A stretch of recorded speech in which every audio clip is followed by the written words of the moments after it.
మీ party మిమ్మల్ని ఒక విధంగా చెప్పాలంటే సస్పెండ్ చేసిందనే చెప్పుకోవాలి. తప్పు సార్. పార్టీ కొద్ది రోజులు వివరణ విచారణ చేసే వరకు దూరం ఉండమన్నారు. వివరణ జరిగింది, విచారణ కూడా జరుగుతోంది. ఈ రోజు చూస్తాం అవన్నీ ఫేక్. ఆ అమ్మాయి పెద్ద ఫ్రాడ్, అమ్మాయి మీద అనేక కేసులు ఉన్నాయి, పెద్ద చీటర్ అని చెప్పి తేల్చేశారు. సో అందరూ తెలుసుకున్నాం. అందరూ ఏమంటే ఈ రోజు రాజకీయాలు ఎంత దరిద్రంగా ఆ అమ్మాయి క్రియేట్ చేసిందో మనం చూసాం.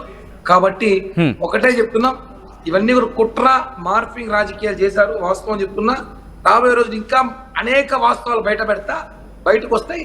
త్వరలోనే మళ్ళీ పవన్ కళ్యాణ్ గారు కలిసి జనసేన మళ్ళీ జనసేన అప్పుడు ఇప్పుడు జనసేననే దగ్గరగా జనసేనగా వస్తానని కోరుకుంటున్నాను సార్. మీ వెనకాల పవన్ కళ్యాణ్ ఉన్నారా? నా గుండెల్లో అయితే ఉన్నారు సార్ ఆయన. కానీ మీ వెనకాల ఫోటోలో ఉన్న పవన్ కళ్యాణ్ ప్రస్తుతం మీ ముందు లేరు అనుకోవాలిగా ఈ సందర్భంలో? ఏమీ లేదు సార్. పార్టీకి పవన్ కళ్యాణ్ గారి చెడ్డ పేరు వస్తుందంటే నేను ఎంతవరకైనా చావడానికి వచ్చింది. ఎందుకంటే నాకు పవన్ కళ్యాణ్ గారి పార్టీ అంటే ఇష్టం. 20 ఏళ్ళు వాళ్ళు ప్రయాణిస్తున్న జర్నీ చేస్తా. ఏదో ఆరోపణలు వచ్చింది, పార్టీ చెడ్డ పేరు రాకూడదు, పవన్ కళ్యాణ్ గారి చెడ్డ పేరు రాకూడదు, నేనే కొద్ది రోజులు దూరంగా ఉంటామని చెప్పి లేఖ రాసే సమయం కన్నా పార్టీ డిసిషన్ తీసుకుంది. కాబట్టి ఇది మంచి నిర్ణయము.